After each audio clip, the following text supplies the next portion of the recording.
Shall we bring this work session to order? Cheryl, did you want to start? Yeah. It has become obvious that we hadn't been doing a well enough job to educate the public as well as ourselves about where we stand in comparison to other cities, because I continue to get statements being made that we are the highest in the state and how terrible our taxes are and all of the things that are negative. So I wanted to share some positive information with you tonight and give you a better education. So in front of you, starting with the first sheet there, it says mill levy history for the city of Junction City. Okay. If you look back 10 years, where the city was at 56 mills, we are currently at 47.635, projected to be 47.691 for 2015. And yes, the valuation has gone up 83,000 per mill to 174,000 per mill. But that reflects in the mill levy going down, okay? And that's the proper way to do it. And I'll show you why that statement right there means something in just a minute. Okay, so the city, in my opinion, didn't handle their budgets properly from 2004 to 2012. We started making changes in 2010, 11, and 12, but we didn't get everything consolidated, combined, integrated like they should have been in the first place until 2013. So you can't compare 2012 to 2014 or 2011 to 2014 that's without looking at a totality like this, because things were not integrated into one fund. So the only way that's a fair comparison is totality. That's why I did this chart for you. So if you look, the general fund operations of the city collected in taxes for taxes in 2004, $3.5 million. In 2015, projected $3.4 million. So we're not going up, we're going down, and have been for a little while. Now, there's a little quirk in 2014 and 15, difference between the debt and the general, because remember we had to switch over the Spirit of 76 cost from debt service to the general, to economic development, which would be general operations. You look at the library, and in 2004, they were taking in $409,000, and they have since doubled that to $802,000. The debt is at $1.4 million in 2004, and now it's at $4.7 million. Yes, Junction City has a debt issue. We knew that, okay? And the only way to do that is to continue just every year, pay it down like we have it all mapped out. So in totality, yes, taxes have gone up, but it was the debt that caused that, not the general fund operations of the city. If you had taken this same amount of money and applied even just a 1.5% increase for inflation, it would be much, much higher.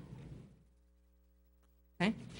Then below, over the last week, in-house, we've written down the ideas that we could remember that were ideas that for revenue ideas and expenditure cutting ideas of all the things that have been suggested by staff, citizens, or brought before the City Commission at one point or another.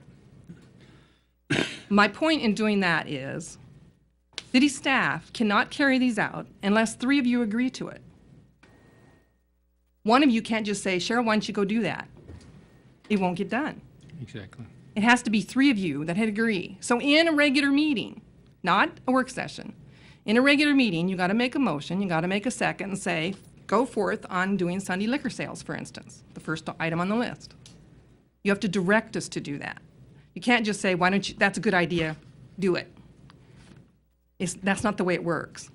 You have to tell us to do it, and all 3 of you. I can't just 1 or 2 of you say it. I like that idea, why don't you just do it? It's not by consensus. It's you have to direct us to do it, okay? And so those are just some of the ideas. And my point there is, unless you tell us to do it, it's not going to happen, okay? Next sheet shows you the Junction mill levy. And the proper way to do mill levy stuff, or the best practices for mill levy, is to try to get your mill levy to a good point and keep it there, okay? And as you'll see, the 56 mills, and as the valuation increased, the city continued to drop their mill and got it to about 48, 47 mills and has kept it there. Except for, in our crisis in 2011, we were forced to raise an additional 2 mills, and then we took it back down. This is the good way to do it. This is the right way to do it. Okay? The next one sheet shows you all 4 taxing units together in our county. And if you see, there is an up and down and up and down and up and down. Well, the next sheet will show you why there's an up and down and up and down.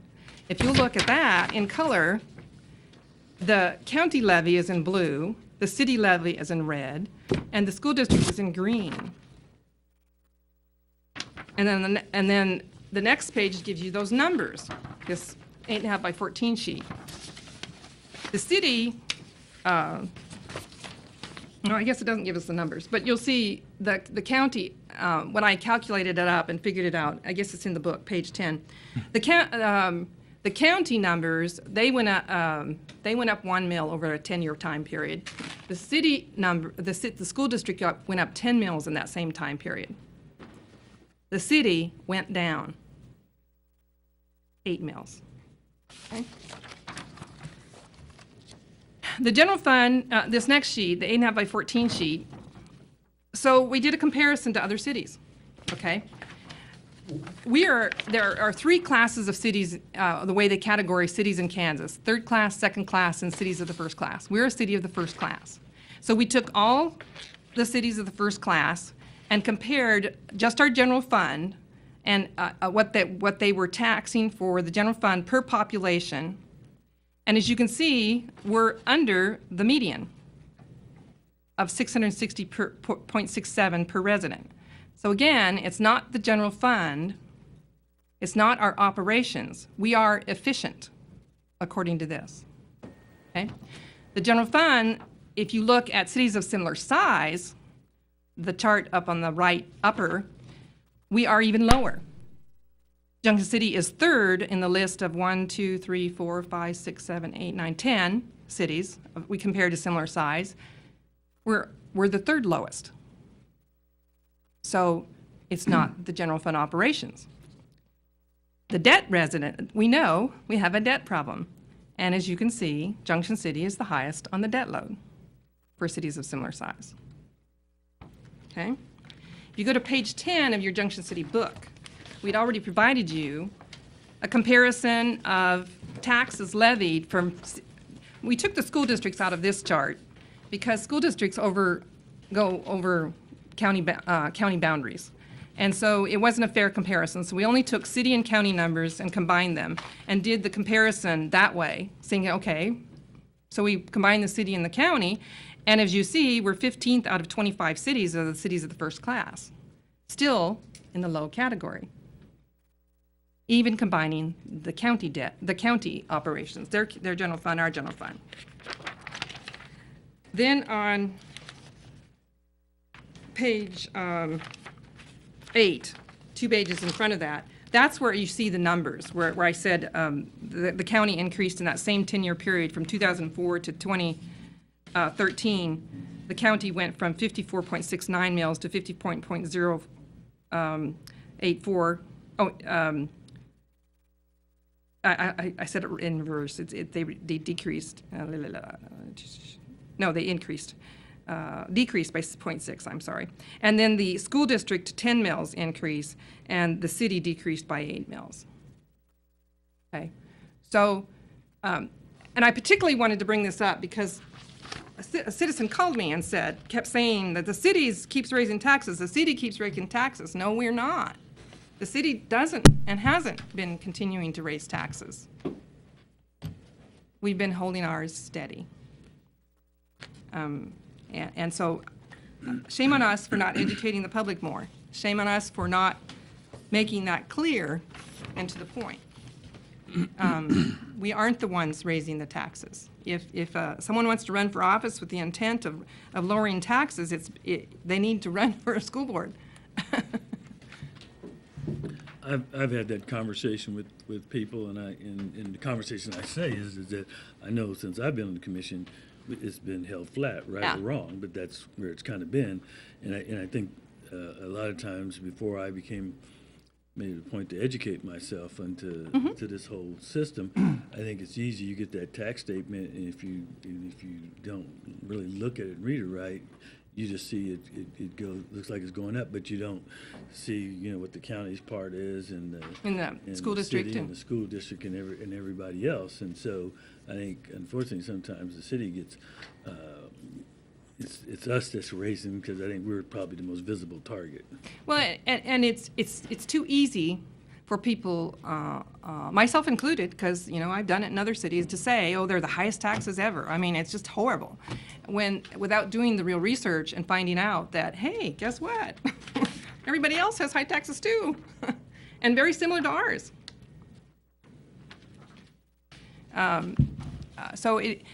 We are not the highest taxes in the state.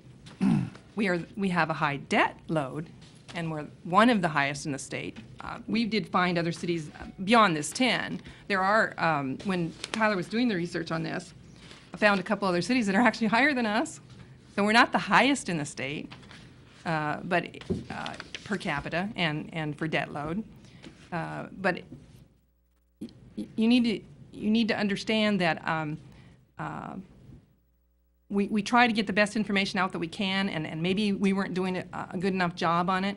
But this is information that we compiled since last week and wanted everybody to understand and know that the department heads submit to you a budget that is their goals for the year, that they think they can accomplish their work that they need to do within the budget that they give you.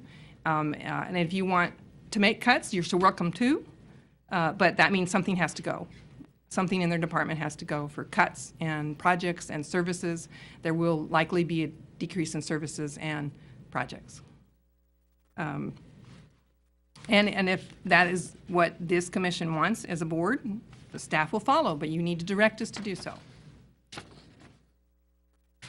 And be specific about what you want.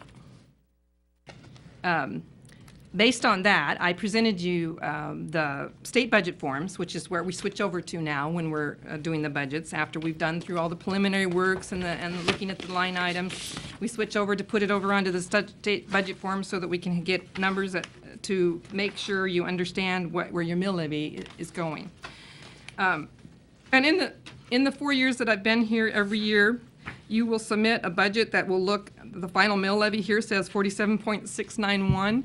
It will likely drop a few points before it actually gets levied in October. Last year it dropped by 0.2, I believe, before it was actually taxed on the citizens. You don't know that for sure that's going to happen, but it's likely going to happen. So we are, again, remaining steady, or if not slightly less, based on the last history.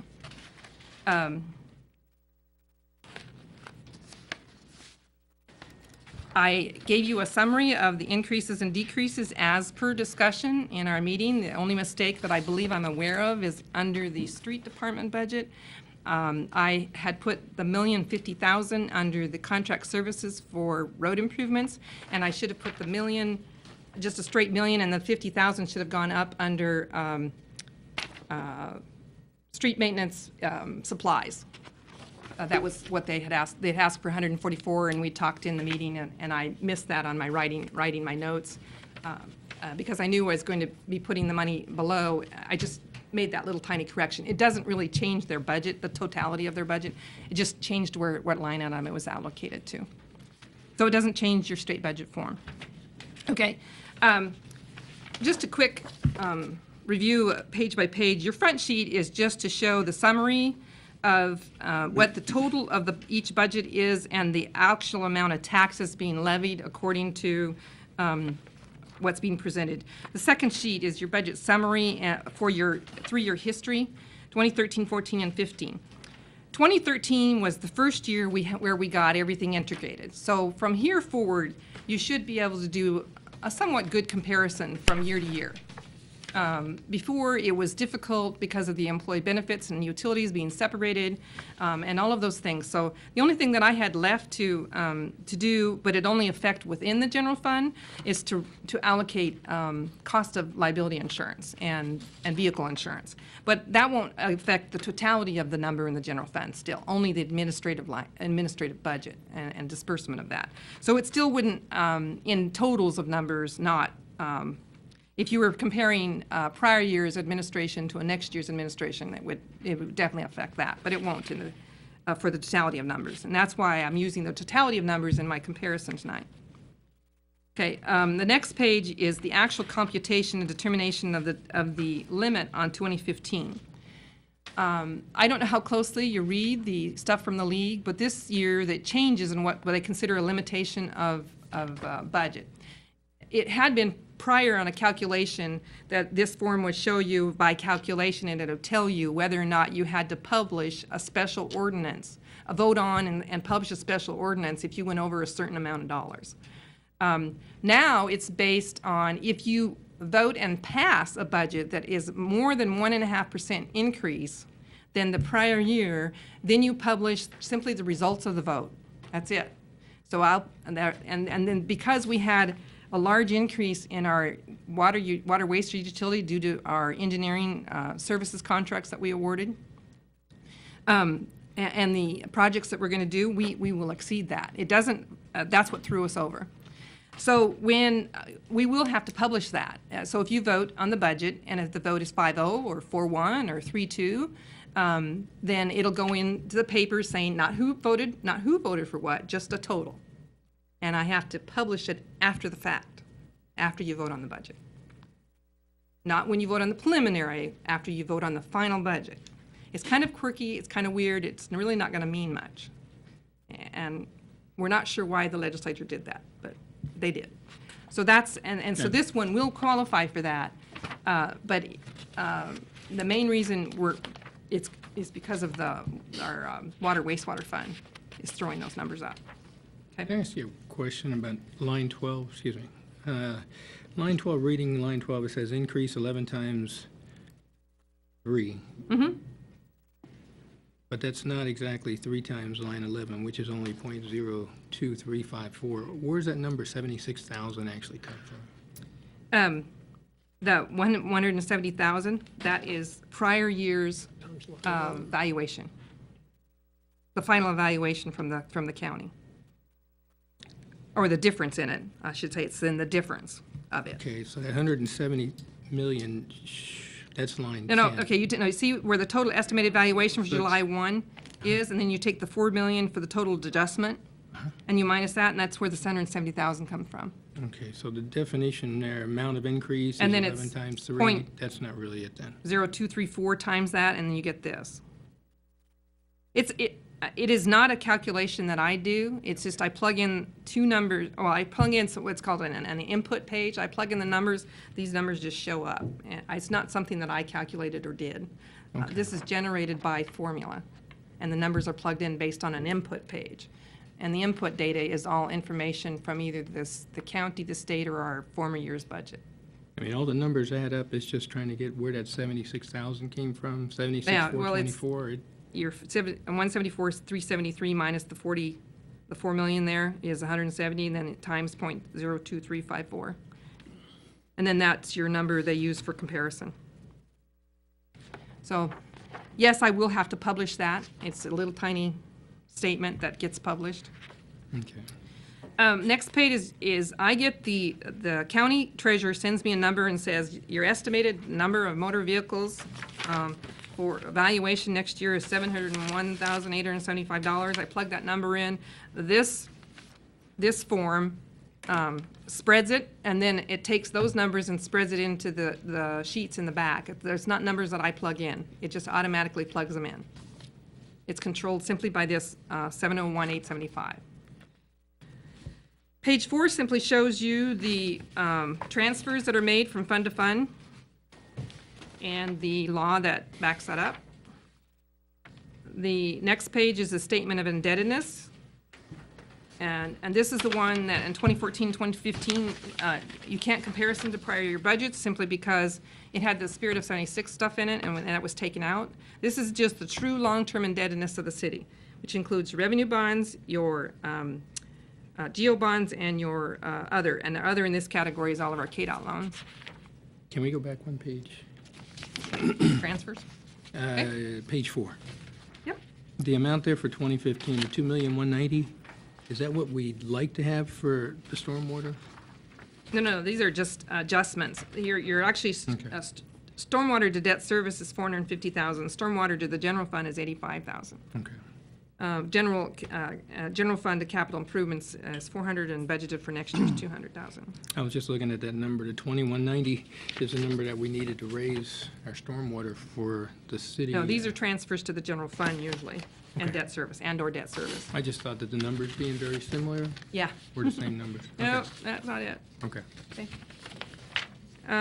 Statement, and then go on to page 6, the statement of conditional, these are your lease purchases, and the certificate of participation, and the COP is your Bluffs project. Okay? So these are the outstanding lease purchase. I put an LY after, in parentheses after the ones where it's last year. So 2015, the Parks and Lewis Nader building will be paid off, and 2015, the industrial parkland will be paid off. That is the Tom Neal Industrial Park, I believe. Yeah. And the top one, the airport hangar should be paid off shortly Yeah. too. It will be, Okay. by 2018, I believe. I think it's a 15-year note. Yeah. Yeah, and it says that in the number of months of the contract. Okay. Page 7 is a number I get from the county. They tell me what the taxes that are subject to rebate, which is the $9,955,000, and then it's spread. Now, this sheet is hard for people to follow because it isn't based on the current taxing levy. It's based on the prior year taxing levy. So if that number is spread across the past year's mill levy, based on it. And so you can't track it off the current number. You have to track it on prior years. So that's why the prior year's levies are end up being on there. Okay? And that is an automatic spread too. I don't put that number in. Once I put the one number in, it automatically spreads it to all of the sheets. I don't have final audit numbers, and so throughout here you'll see a number that says adjustment. Is because I don't have final numbers and I don't know how to spread the adjustment. I just have the adjustment in there. She gives me final cash, which I know that makes this number accurate, but I just don't have the final. So the rest of the funds will have the numbers in here, but the audited numbers are still not quite there, and I will have them by August 5th before we approve the budget. And so it'll adjust some of the numbers line by line, but it won't adjust the totals. Anyway, so then we get into, starting page 8, 8A, 8B, and 8C is all of your general fund. Revenues, less expenses, and I know you'll probably want to go into that more detail in a little bit. The rest is, right following by that is your rest of your taxing. Funds come first, your debt service, your library, then the economic development, then capital improvement. Fire reserve. Employee benefits is listed as a taxing number because it has the ability to be able to collect taxes, but that's not what we're using that fund for anymore. We're using it for in and out for our employee benefits to our retirees. Okay, what page are we on right We're now? all the way on page 11 already. So that is not, even though it's listed as a taxing, it's only because it has the ability to do that. We don't actually collect taxes on that. Okay, that's all of the taxing funds. Then we switch over to what's called revenue funds, which is special highway, the Bluffs project. Finn City is not a separate fund anymore. It's within the general fund, so that's the last year reporting it as a separate fund. Then there's the drug and alcohol fund, the special law enforcement, and the CDB revolving loans. That's your revenue funds. Then you get into what's called enterprise funds, which are your utilities. And that's where you get into water, wastewater, stormwater, solid waste. Then the final 3 pages of the budget is to report what's called non-budgeted funds, and those are usually grants and funds that are in and out, or are monies that are not required by law to be budgeted. Those are to report only for prior year's revenue and expenses. Again, I don't have final numbers, so some of those numbers will change as soon as I get audited numbers. But I think I'm fairly close on most of these. But and then you'll see some that will have a revenue or no revenue, and it's all expenses. Or it's all revenue and no expenses, because it depends on when the grant was finished up or when the final reimbursement was received, because the grants will track over multi-years. And so it may look like a negative number, but it really isn't. Okay? So that gives you a review of what the forms mean, and I guess the department heads and I will then stand open for questions or concerns by city commission. That was quick. I couldn't even turn the pages that fast. Well, just kind of a quick summary, we've already gone through all of these budgets in detail when the budget work meetings. So if you have additional questions or concerns based on the numbers that are presented, then we stand for questions.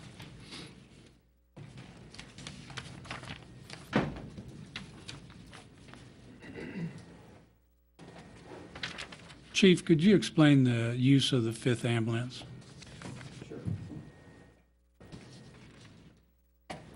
I know we went over that, but I'd like to be refreshed of what we're going to do and how we're going to man it, and why do we need it? Okay. Our contract with the county specifically says we will maintain 2 fully staffed ambulances at all time, which we do. There are times when our staffing allows us to man a 3rd one, and in very rare occasions, if we had transfers or whatever, we could even man a 4th one, depending on staffing. Not full-time, just certain days of the year, depending on vacation, injuries, and so forth. My intent to keep the 5th one was to hold it in reserve, just due to the fact that the return on what we would get for it is minimal versus what we could actually use it for in a reserve status. It would not be staffed all the time. It would be used when one goes off for maintenance. Transport. It'd give us a capability of a 3rd. A lot of the times on our transfers to Topeka, Wichita, Kansas City, we have to do callback, have people come in from off-duty to maintain our current staffing. So that would enable us at times to even have a 3rd transfer unit out there on the road, bringing in revenue by transfers. So it was more of just a strategic decision. It's in very relatively good shape. And if we get down to 4, if one goes down for whatever reasons, and we still have to maintain that 2 ambulance cushion here, and that limits us on our abilities to perform inter-facility transfers. It just leaves us 1 ambulance to get to Topeka or Wichita or Kansas City, whereas if we have an opportunity, and we have had opportunities before that we had to either put on hold or have another agency come in to take the transfer just due to staffing issues with 4 ambulances. So it would just be set in reserve and Yes. And it's not worth, you say it's worth is? It's minimal, as in, depending on the mileage and the condition, I would venture to say we would probably get less than $10,000 for it. I was going to say, the last time it was either 8 or 12. I can't Okay. remember what the last one, but it was in that range. Right. We don't get much back on a resale, No. Right. or even to sell it outright, we don't get much back. And the confines, that is, it has to stay in fire department use. It can't be used in any other department, correct? Not necessarily. Our intention is also to possibly use it as a utility type vehicle. We would maintain its licensure as an ambulance. However, as you're aware, we recently have acquired a lot of ice rescue and water rescue equipment that we're having issues with storage. And one of the suggestions was possibly to fit this ambulance out with that equipment for quick deployment to Milford or any other body of water. And then, obviously, when it's put in service, we have plenty of time to unload it and put it back in service as an ambulance. So we would utilize that in some format, but just not on an everyday basis. Okay. Chief, you may not have the numbers on top of your head, but hospital-to-hospital transfers, have they increased in the last few years? We're on a pace right now. We did 383 last year. As of June, we were at 199. So if you double that for the rest of the year, that's around 400. So it's not a large increase, but it is an increase, and it is a lot of our business, so to speak. That's a revenue. It's a revenue. It's been averaging almost 40 a month right now. I just got the numbers from June. June was down a little bit, 31. We did 31 interfacility transfers last year, which is basically one a day. Usually it's 1.5, maybe 2 a day.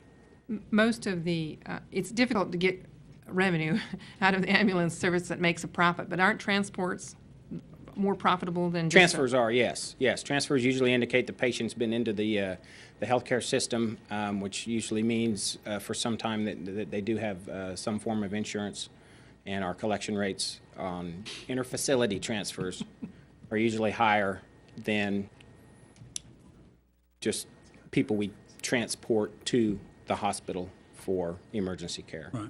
Okay. Yeah, that's what I wanted to point out, is we're likely to collect on those and get a profit out of it. Yeah, Where get something in our hand versus a this other write-off. stuff we don't. Sometimes, Sometimes. Oh, yeah, Unless it's a Medicare patient. right. or self-pay or But whatever. we're getting something. Right. Self-pay, you wind up getting that from, either from them or else from their income tax refund.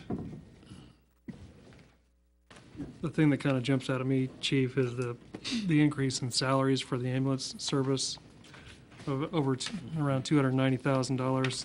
And there's a decrease in the fire department salary itself by 30 grand roughly.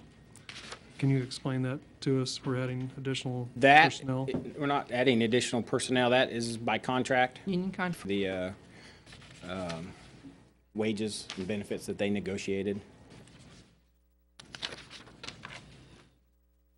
That's a 3-year contract. Yes. If you recall, the majority of those rate increases were on the ambulance side, with the intent that we would Below garner market some of that value. back through the ambulance service.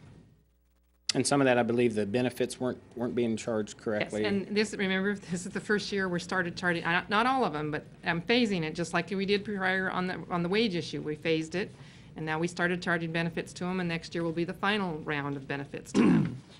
I mean, we tried as much as possible to ease them into the fact that the city hadn't been charging them for what they needed to be charged for the ambulance service.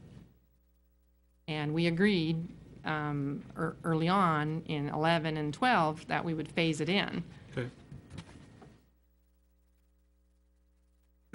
Is there truly a disparity between Riley County and Gary County of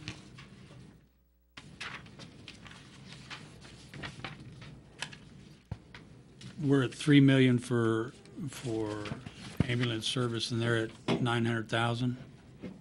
No, because what Mr. Sanders is doing is not taking the expenses minus the income, and he also is doubling up on the 800,000 number that we get from the county. He adds that into that number, and it's like, you can't add that in. It's in our number. It's already accounted for. It's already accounted for, so you can't add that in twice. And so you've got to take the expenses minus the revenue generated and then compare to Riley County, and he's not doing that. Okay. Part of the issue on the confusion, too, is keep in mind Riley County is not a fire-based EMS organization. No. Right. Which is, in my professional opinion, you get more bang for your buck, obviously, to stay under this current system we have as fire-based EMS. They're totally just county employees. And the possibility of them even working under a contract, which wages would probably play into that too. Or I know there is some talk now. They are currently a hospital organization, a hospital-based EMS, which is the only one, to my knowledge, in the state right now, which That may play into it too. Okay. Well, I wondered about those numbers and, Yeah, I have explained that to him before, and he doesn't seem to understand. okay.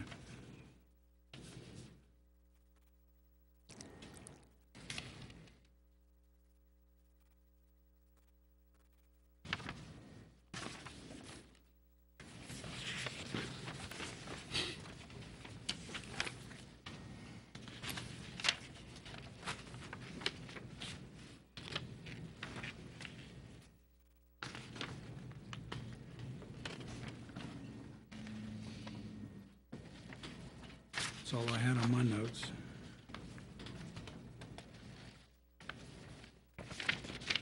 Where's the two parks we had talked about? Where is that?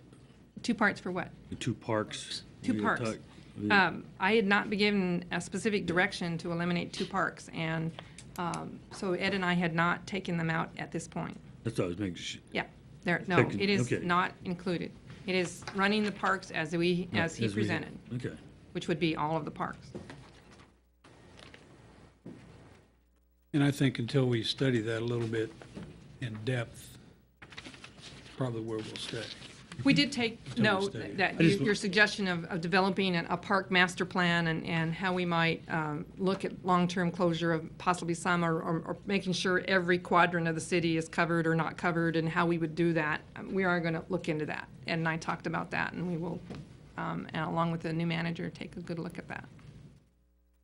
Because someday, on the other side of US 77 is a likely spot we would want to park. And when we do the land banking, that is something to take into consideration when you land bank some of the land, is where would be the good placement of a park. Is it a requirement for developers to build parks within, Most cities Can be. nowadays prefer that. And what you do is you have the homeowners association, you make them dedicate so many lots so many square foot per lot, and then a lot or 2 is set aside for a park, and then the homeowners association takes care of it, and then never becomes a city responsibility. That's not what they did here. They did all that land development, and they did a waiver of that requirement to have so much land for parks.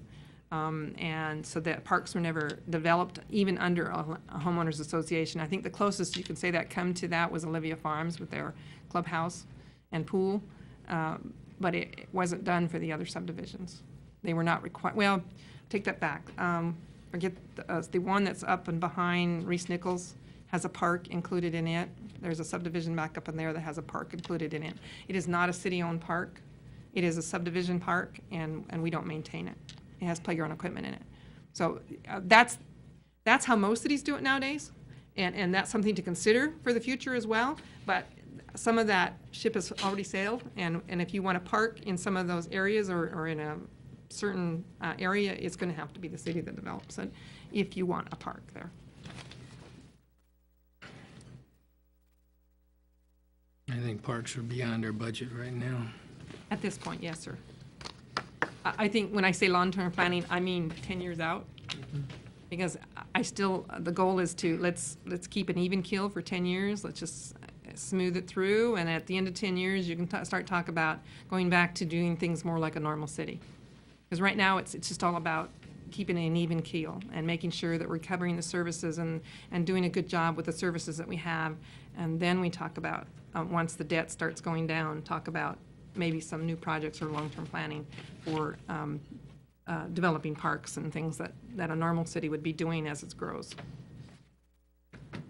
Under 8C, and you have grant match / land bank, Yes. that's strictly all pertaining to land bank, correct? You can use it all for the land bank or all for the grant match. You know, I put it both. The wording there after we talked was that you can use it all for the land bank or all for our grants, either or. It's just $40,000 that we knew we were going to have some cost to land bank. We knew that there's potential for some grant match. It was a set aside. Of course, there's still in this budget, if you look on page 8A, it's still in the budget that we have money set aside in cash reserve and transfers to capital. But those only occur if at the end of the year we decide that those occur. So for instance, at the end of 2014, this is the first time we've ever done a budgeted for capital.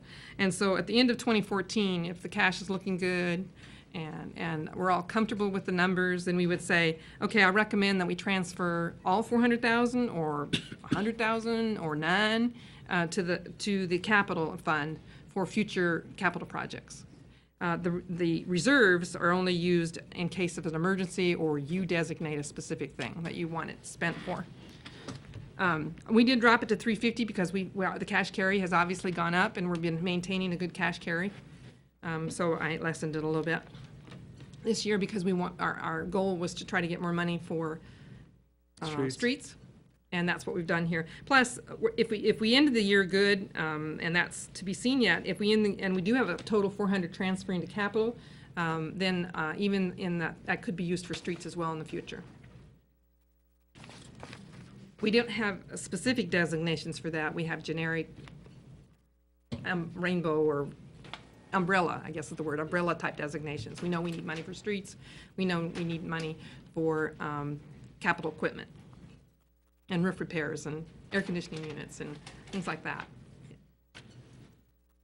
We're working on the final calculation of a true capital improvement plan as we speak.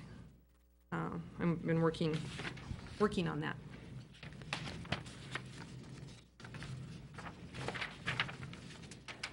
And at the end of the year, you believe we'll have $400,000 or $500,000 in reserve, cash reserve?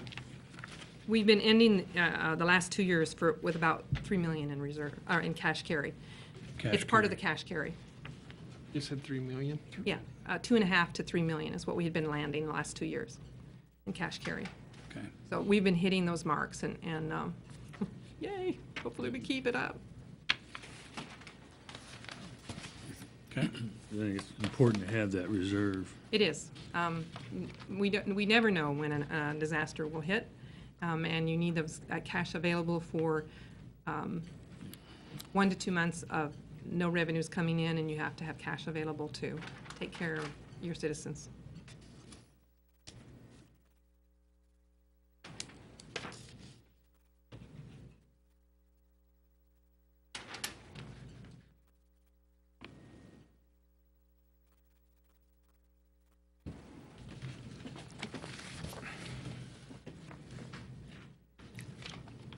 All right, I want to go to page 10. Page 10. And I know they were talking about hiring more people at the chamber. Yes. Did we gave them less than 2014 year, correct? By this budget? Not in their contract. Where they would be talking about taking that money from is in their contract amount, the EDC contract services. We did the remember the combined chamber EDC master plan agreement. In 2013, we initially gave them $139,240, then it went to $127,500, and we're still at $127,500. The rest down there is monies that came in, and Spirit of 76 expenses, which would be the debt service. And then if you see in the Spirit of 76 rent income for 2014, that's you will actually I will have to have an official budget amendment to you by year end to have accepted that money and to make it show up. But to show that it's tracking there, the $300,000 revenue comes in this year from the Capgemini project clawback, and then it shows back up then under Spirit of 76 expenses for the debt service and the $453,000. Budget reserve, $350,000 for budget reserve, which we already had $70,000 cash carry. We actually had $109,000 cash carry at the end of last year. And that with the budgeted reserve that shows up there. And that was to be set aside, remember, for future economic development projects that you might want to use it for. Exactly. If someone comes in and says, I'm going to open this huge store and we need a traffic light here and we want you to help us pay for that, you could negotiate it. You'd have at least some money to sit down and talk about it. Okay. Not that you could pay the whole thing. I mean, you still negotiate it, but. I thought we'd put that in for the 14 budget, too. No. This is the first year we've had that cash come in like that.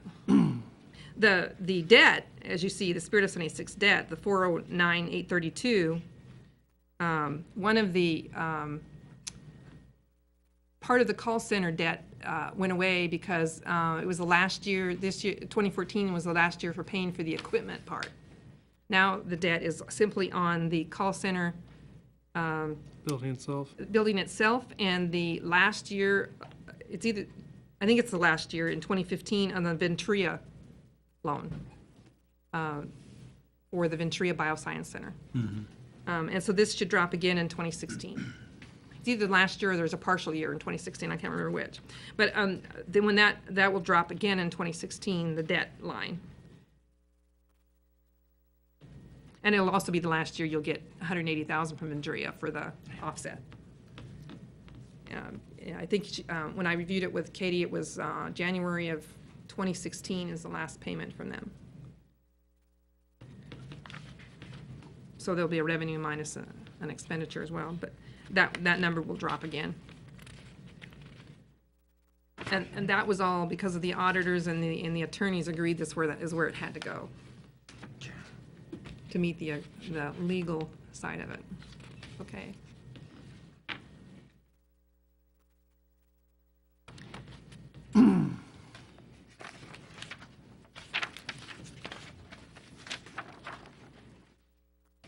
On page 13, would you discuss Spin City again so I can understand why we have the zeros in there? Spin City from day one I got here, we determined that it should not have been a revenue fund. The city set it up as a revenue fund, and it shouldn't have because of the debt service, the purchase of the building. So the first 2 years I was here, they said that I asked the auditors, well, can I put the debt in the debt service fund? Because if I put it in the Spin City fund, I know I'm going to crash the fund. I mean, it just isn't going to work. And they said, well, yeah, as long as you understand that you need to zero that fund out. And things were too complicated at the time, and we said, no, we'll get to it. So in 2012, I assured the auditors that 2013 was going to be the last year that it would be an independent fund, and that was also happened to be the year that the school district stepped out, and it was going to go negative anyway. So we knew it had from day one that this needed to be transferred into the general fund because it was not self-supporting. Just like the golf course got transferred into the general fund because it never should have been a revenue-generating fund as a revenue fund because it's not self-supporting if you include debt and capital purchases. Okay. So those were transferred into the general fund to where they should have been in the first place. Right. for the And debt. so, but because there was money expended and brought in under that fund in 2013, I have to report it there because I can't incorporate it into the general fund because that's not where it was done. I have to so this is the final year that it'll show on this report form as Spin City as a separate fund. It'll show here, and the next year it won't even there won't be a Spin City listed at all There separate. won't be a spreadsheet. A spreadsheet for it. It'll be all incorporated into the general fund. Okay. As it is. This year's the first year that it's actually in the general fund. And so, as per audit orders, we were directed we had to incorporate it into the general fund, as it should have been in the first place. It should never have been a separate fund.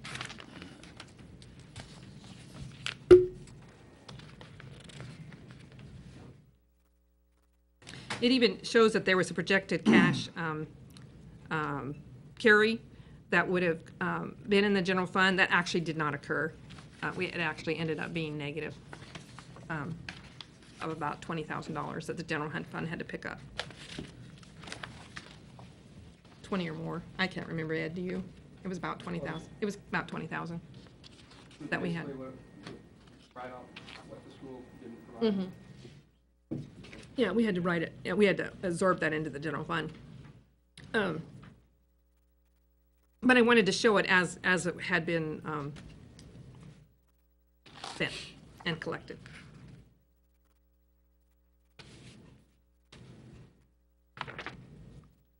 Cheryl, on page 12, can you explain to me why the tax increment revenue for the Bluffs RHID goes up in 2015, whereas it was $295 this year and it's $400,000 next year? Went from 398 to 295, now back up to 400. Okay, it should always have been at 398. When the Bluffs project, remember, it wasn't making enough money at first, and so the general fund had to pick it up. Actually, the debt service fund picked up the difference. Well, 2013 was the first year that it finally brought in enough revenue to pay for itself. So in 2013, actual and expenditure matched 100%. So we were okay with those years. 2014, I had still, remember we do these a year in advance, almost. 2014, I had still projected that it wasn't going to take in enough. So if it does take in enough, we will amend this and pay the debt service completely out of this. So I predict by the end of this year, you'll have a budget amendment that will amend this and take care of that. It's just a buffer. Yeah, so I had 2 years in a row that it now, it's a history now. It's showing that it's funding itself now. So because it has a history, I'm comfortable now in 2015 saying it'll take in enough money, the 400,000 revenue and the 400 now is expenditure, to take care of itself. So that's why the up and down there. Okay. Because in 2013, we did amend that budget, if you recall. We amended that budget to reflect that we took care of the expenditure in that fund.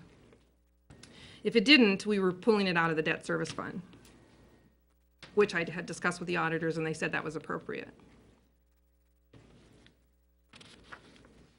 On 8B, I'm glad to see where we found more money for streets, Yes. even over this year, $500,000 more than this year. We do our best to reach the goals that you give us, and that was your primary goal, was to find more money for streets. And that's why you saw the cuts that I did make throughout all the budgets, and department heads squealed a little. But they understood, truly understood what we were trying to achieve and what we were trying to do. And they're all on board, and we will meet that goal.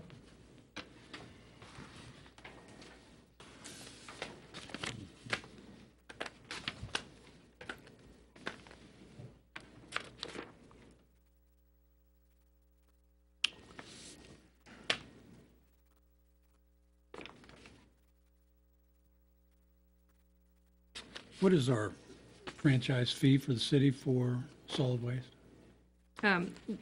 I believe we have it less than 5% in here. Franchise fees are typically 5% across the board to all franchise fees, and that's what the goal should be, but I believe we have it a little bit less than that. What we did 5,000, on solid waste and stormwater, we didn't take a total, you're supposed to do a 5% off of the gross revenue to do a true franchise fee. And so we just estimated a number and plugged it in, and the solid waste and the stormwater is not a true 5% number. It's less than that. The water and wastewater is close to that, but not under the new fee structure. It would actually be, the transfer would be more, but we did not increase it, the transfer, on any of them, Okay. to make it a true 5%. You would have to increase it to make it true? Yeah. 5, okay, On all of them, I would. okay. Um, But you think solid waste is somewhere around 5%? Well, take the franchise fee divided by projected revenue there, and I'll tell you what it is. Well, 70,000 for 13, 70,000 for 14, and estimated 85. By For gross 15. revenue, solid waste, gross revenue is supposed to be total receipts, 1,759,964. 3.9% right now. Okay.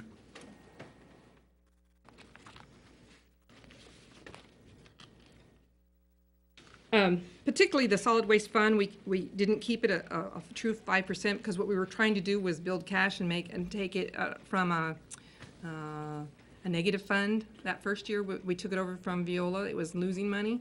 And within a year, Greg, his crew, and I got it back to profitable. And so then we increased it slightly, but we haven't taken it to the full 5%. Not really intended to unless you direct me to do otherwise and you want us to do a true 5% on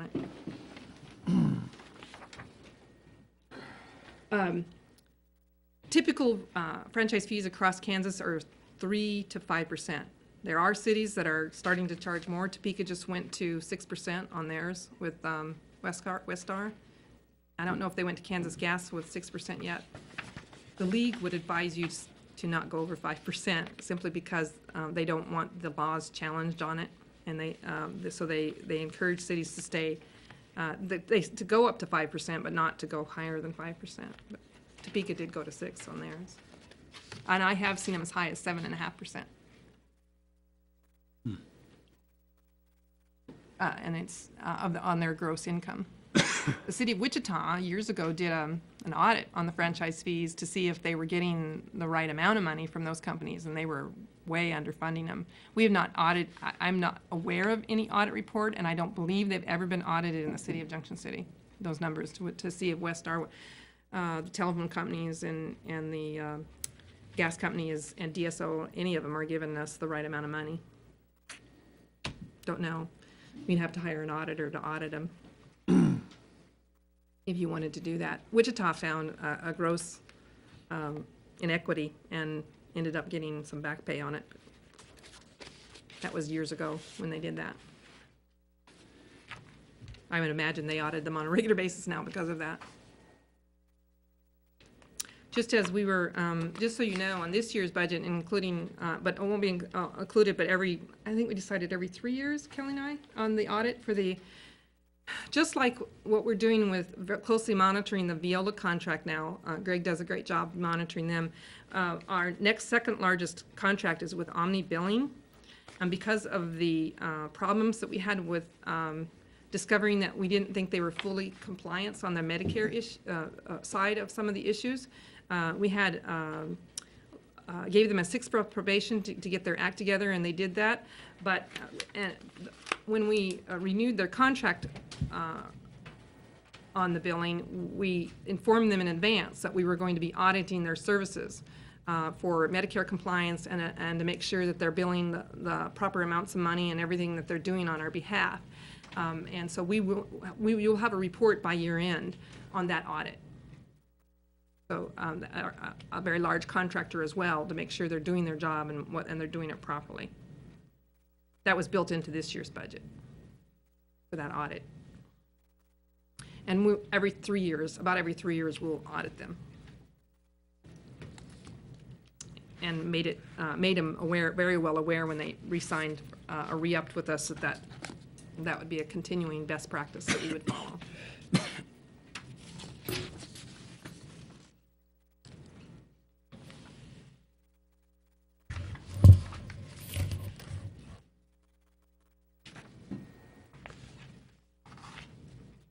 Probably more information than you needed to know or wanted to know.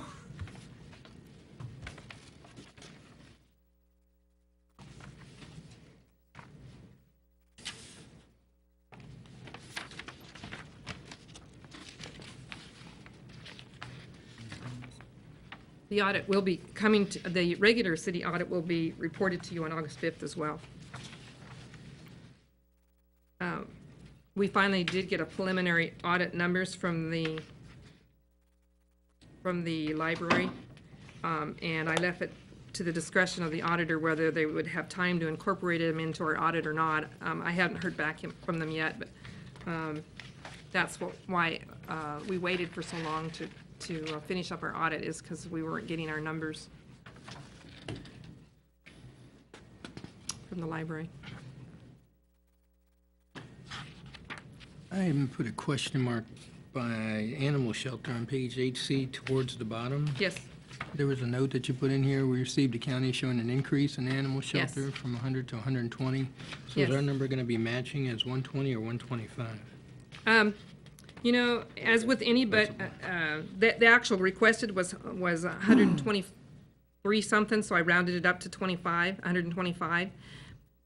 Every year they ask for, last year they asked for 120, and I put it at 100 because the previous year they'd asked for 100 and only spent 90. So it's hard to tell, but I knew that they are having ongoing issues with some building improvements that were needed. And after they had asked the 120, they were still inquiring about how they would properly budget for some tile remover and other. And Calvin emailed me and said there still may be more increases. Okay. I'll let you know. and after your meeting the other day. So I cushioned that a little bit by 5,000 because I still think we're going to get another notice from the county saying, oh, by the way, we now increased the animal control budget to this. And the reason for that is based on the last 2 years, when Lisa was the manager, she kept saying, we need to make these improvements to the building. I said, okay, fine. You need to put together a proposal. And if you're going to expand on the building, you have to have it done by a certified architect, and you need to give us a set of plans with an engineering estimate, engineering architect estimate what it's going to cost. And then we'll bring it to the city commission, and you can bring it to the county commission, and then we'll mutually decide who's going to pay for what. Well, that didn't happen and didn't happen, and finally then Lisa was no longer the director, and Commissioner Whitebread asked me in one of their meetings, and I said, I have explained to Lisa that I can't just willy-nilly put money in the budget. You need to hire an architect and engineer, decide what it is you're going to add on to the building, present it to us, and then we'll decide if it's doable, not doable, who's going to share what costs. And she goes, oh, now I understand. And so I thought that's what we were going to get this year. Well, they have a new director, and they're trying to keep the cost down. So what their now plans are is simply to repair and fix some of the facility. And again, they thought it was 100% our cost because it's the building. And I'm going, no, it's not the building. The building would be structural, the roof, the windows, the walls, the exterior walls. That's the building. And yes, we'll do, if there's major failures in any of that, it'd be on the city. But if you're going to do interior remodeling, or if you're going to simply replace some tile on the floor, or if you're going to be painting the walls, that's on the operations budget. So you need to submit that through the operations budget, what you're going to do. If the county commissioners approve it, then they simply bill us for the 60% as part of the operations budget. So there's getting them to understand what it is I'm asking them to do was a struggle, but I think they understand now. Maybe. So it's not a 50-50, county puts 120, we match them with. No, ours is, our contract is 60-40. 60%, 60-40. We're 60%, they're 40%. Just as the recent bill we sent them, there's been a misunderstanding on that as well. I tried to explain it to them, but they didn't, and then the county attorney called our attorney, and now I'm having to pay an attorney fee, which I wish they wouldn't have done. But they called at the last minute because they were in a panic because they got an inspection. They needed to have everything fixed in 2 weeks. So we said, okay, I'll send guys over. I don't know why they didn't send their own maintenance people over. We sent our guys over to help fix it. It was a state inspection. And so we helped them fix it within the 2-week time frame. Well, in order to make it come out correct on the 60-40 split, I had to send them an entire bill of what it cost us to do the work. When they pay that 60-40 to the city, then they can turn around in their operations budget, bill us back the 60%, and then we'll pay the 60%. But that's the only way in accounting that it would come out properly. Because if they paid, if they only paid the 40%, then it's in their budget, then we'd get charged 60% of the 40%. It's like, you can't do that. You've got to pay the whole thing. And then you can bill us the 60% and we'll reimburse you that. That's what I'm trying to get them to understand. And with them having a loss in revenue there, that money that disappeared, they should be able to do a lot more with everything actually in hand this year. Well, if they have proper liability insurance, that should have been covered by liability insurance. So they Because should, we have a loss, we have an employee loss in our liability insurance. If an employee steals from us, we will recover that through insurance. And they should have that same policy. If we can prove it. You don't have to prove anything, you just have to, that the money's missing. Well, you do prove it, because you have to prove it in a court of law, That too. it existed. But, yeah. have we done anything with that? Seeing if they followed up on it? I haven't. No. They're County attorney is still, still, It's an ongoing the case is still under development. That could be the renovation, actually. Yeah. Okay. So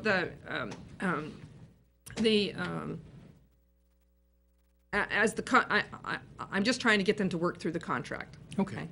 And so there still may be a slight increase there. I wanted to give that enough cushion so that we'd have our 60% of any repairs that they wanted to make on the interior of the structure. Operational kinds of things, I mean. Now, if they still want to add on to the building, that's a major fix, and that's structural, and then they'll have to come to us for the proposal. so that we can budget long-term for that. Okay, thank you.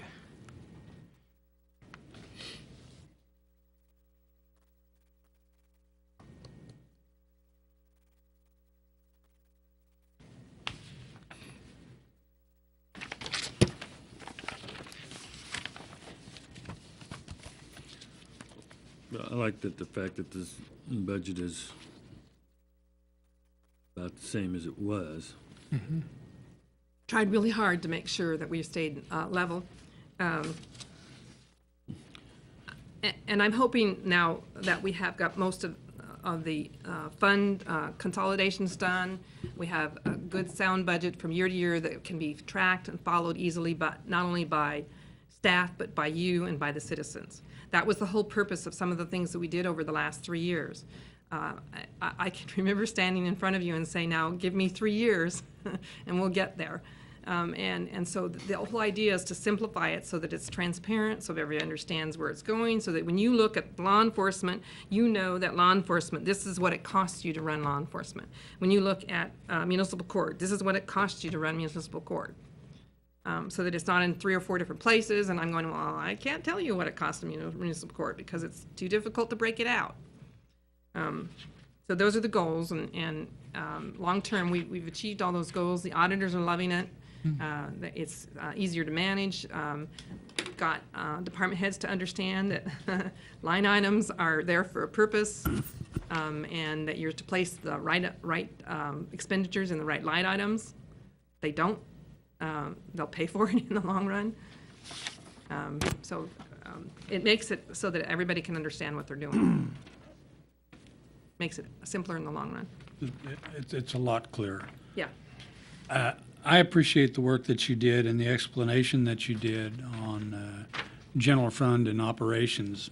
I think it goes too often that a detailed explanation doesn't get transferred from the horse's mouth, so to speak, because it gets, after about the third or fourth party, it really starts to get muddled. Yep.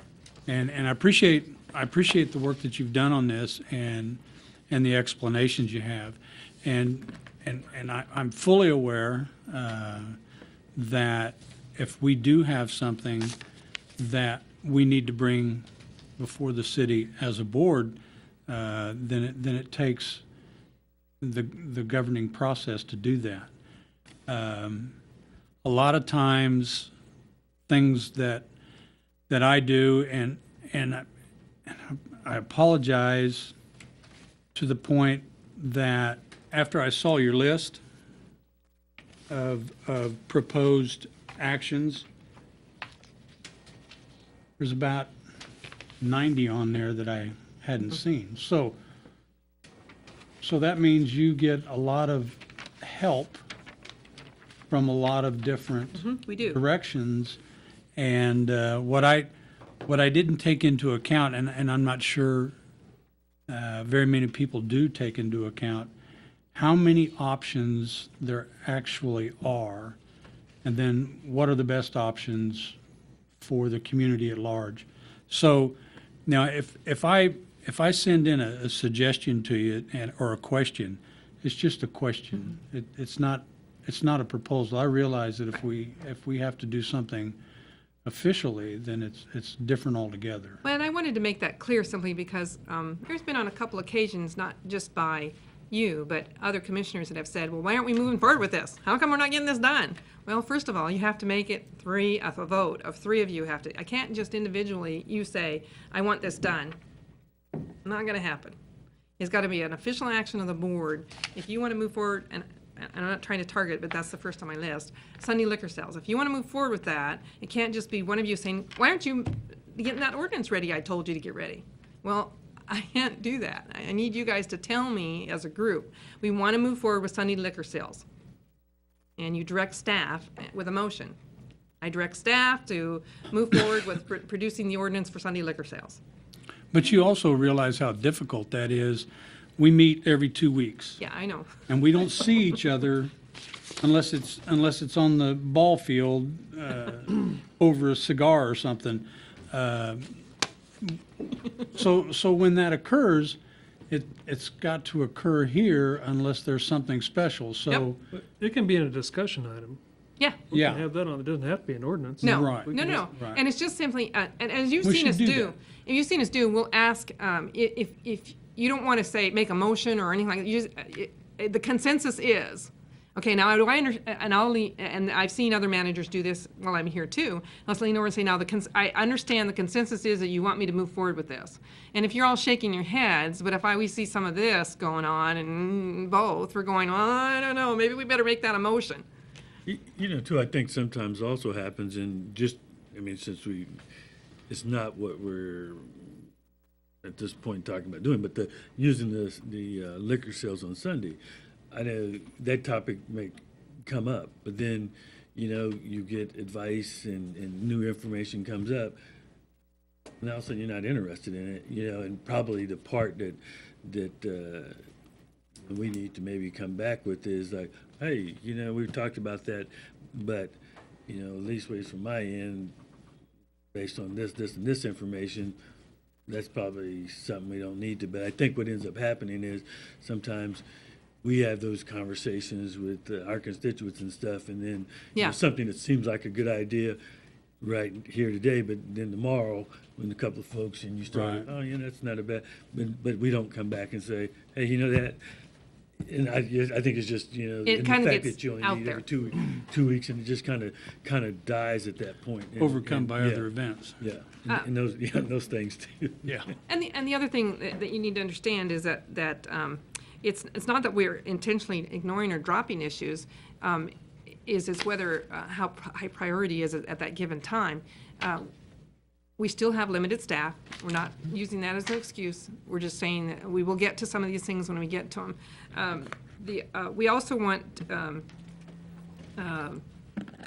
to remind you that it's to look at the revenue and the expense side on all occasions, because it's just as important, in fact, more important to look at your revenue side than it is your expenditure side, because the revenue side is your bread and butter on whether you keep the doors open or not, and your expenditure side, there's always room and small margins that you can improve on from year to year, and I think the staff has done that, and they're always challenged with that, but it's more importantly to always look at the revenue side.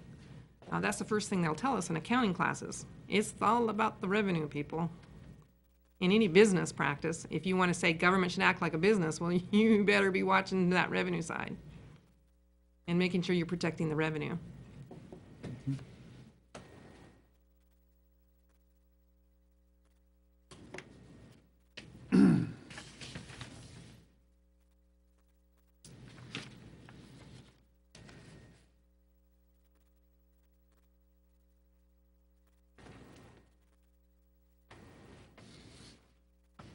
Were there any other questions? I think this type of information is important to get out to the public. That gentleman over there in the I think we'll corner. start posting that on our website as well. Educate and Let's inform. see, I think I had enough copies to give them tonight. People seem to think that the city's the only one that ever causes them to have taxes. People seem to forget You that what? it comes from the county and the school district you as do. well. But since we're the ones that are on TV and no one else will post their meetings, we take the heat. So we're not the only game in town, folks. That one That's Says the a money lot. shot right there. says a lot. Yeah. Yeah. That's the mug shot right I there. think, Yeah, I think we exactly. need a big story on this. This is a big thing. Yeah, I think that says a lot right Best there. businesses practices says you decide on a mill levy and you keep it there as long as you know, flat, as long as you can. And if you look at that, that's exactly what the city has done. Even the prior manager was doing that, and except for that one blip. I guess I just need to copy this It's like one. whiplash, people don't know what to accept. Consistency is. The issue always comes up sometimes, is like, at what point do you change that, you know, that flat, you can hold that flat so long, but at some point you got to look and see what are the other factors and when that goes. But, yeah, the longer you can hold it, the better off you are. And the important thing is like you hold it flat too long and don't make the necessary adjustments. Yeah, you could then hurt yourself. you also hurt yourself, and that's a concern I have, but I think we're at a point, It's also a trend indicator. yeah. Right. And this sheet, for reference to the media too, these are only ideas that some of them are pretty wild, but they were just things that were brought up. And this is the only ones that we could remember to actually put them down to writing. So if there's something not on here that was brought up, somebody shouldn't be offended because it wasn't on there. It's just going by memory. So this is just the ones that we could think of. It's interesting, because a few of those, as I've forgotten, that had popped up at one point. Yeah. So please, if someone's idea is not on here, don't take offense. It's just a quick compilation of what we could put together as some of the ideas and changes. And to do, if anybody thinks one's a good idea or a bad idea, we just need to share with each other that information.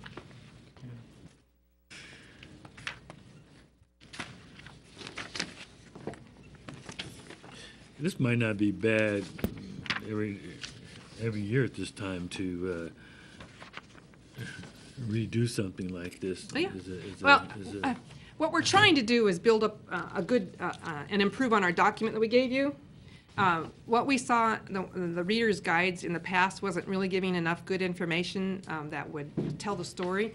So Tyler and I have been brainstorming, and we have even a few more ideas, but what we'll eventually is try to improve on this reader's guide and annually update this so that you guys will have that kind of good information, as well as any citizen that walks in the door and say, I need to know about your city. I go, here you go. That's right. This tells a big story about the city and its budgets and what we do and how we do it and comparison to other cities and all those things that, so that's the intent. These are things that we have just thought of since then. That would be good graphs and good information that we could add on to this book. Good information, good communication. It would be good information to have in the future. Yes, yeah. There's one source we don't have in the city, and I don't know where to find it. What's that? It's not exactly with the chamber, because the chamber only lists businesses that are with the chamber. But if someone came to town and said, where could I find all of the carpenters? Where can I find all the construction? Where can I find all of the, I don't know anywhere in the I city have seen that cities has in the that. past do that through the chambers. Through the chamber is generally where you would get that, but it's difficult for any agency to track that because it takes a lot of time to track people going out of business and new businesses coming in, and they don't always know it, but I have seen some smaller cities have a better chance of keeping that up to date. The larger that you get as a city, the harder it is to do that. But it's possible, but normally that is done through the chamber. Now, we have permits. I mean, we issue permits. They could start with us. Know everybody in town. You You have a list of as far as everybody in town. contractors, they could always check through us because they have to have licenses. We have a list of everybody that is licensed and insured. Now, there's a lot of That's people out what's there good. that aren't licensed and insured, and we hope that the public come and ask if they are, because we have that information available Yes. to them every day, all day. Good. Is that something we can publish, though? No? I don't see why you Yeah. can't. It's good information. I mean, Greg has started redoing his websites, and we're going to start improving web pages and getting more information out then. Mark and building codes will eventually do the same. And I mean, those are all the things that we want to continue to do. The more information we get out to the public, the better off we are. Right, a newspaper would be the right people, because they run all the advertisement for businesses in the city. They could probably categorize or catalog it a whole lot easier, too. Because I was looking for an alteration shop and didn't see one. Oh, there's 3 or 4 of them. That advertise that aren't licensed. Yeah, that's the part. You have to be careful, even though they're advertising, they're supposed to be licensed with us, but they're not always. You have to come to the city or call the city office And ask. And it doesn't cost that much to register as a business, does it? That's only, understand, that's only the construction side of it. Yes. That's not a general business license. If you want a whole database Uh-huh. of restaurants, hair salons, Yeah. architects, then you should look at doing a city business license. And that would Which is create what your master Dave license. Urot was trying to explain to you. The reason he wants a business license, even if it's just a nominal fee per year, is to be able to track where our businesses are. And Exactly. the secondary reason for doing that is to make sure they're paying their sales tax properly. Put it on the list. So it is on the list. Yeah, I saw it on the list. And if you'll notice, the parentheses behind it, I said reasonable.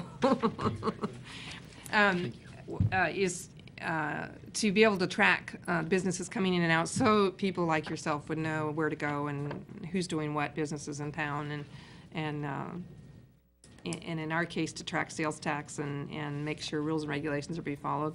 And eventually, it was to have public inspections of all businesses for safety, which is one of our primary reasons for being a city, is to provide a safe environment for our citizens. I appreciate that. Thank you. I like that. I'll come see you for that license list, though. I won't want to jump off the. Yeah. Got everything back for $20. I did Lost your Where you door. put that? I put $20. Just let me know when you're Okay. coming. Yeah. 25 cents or 50 cents a page? 25 cents a I page. thought- Just left the office. 25 cents a page. No problem. Some people get upset at that, but we have to charge for, Copies. It'll save you in the long run. Yeah, it does. Like I said, I got everything back but $20. I was very happy with the court system. You're welcome. Oh, I'm sure I'm not there anymore.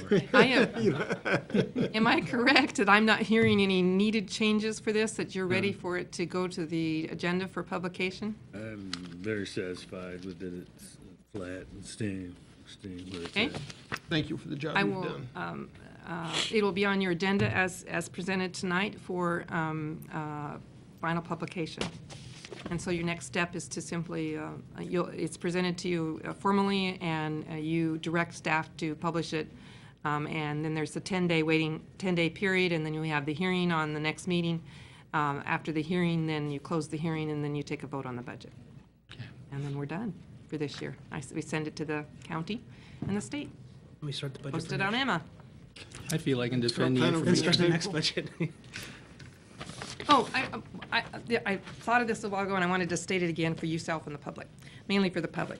People need to understand, another common question that's asked me is, why aren't you refinancing that debt? You know, why aren't you taking care of that? Well, most of our debt is general obligation and revolving loans.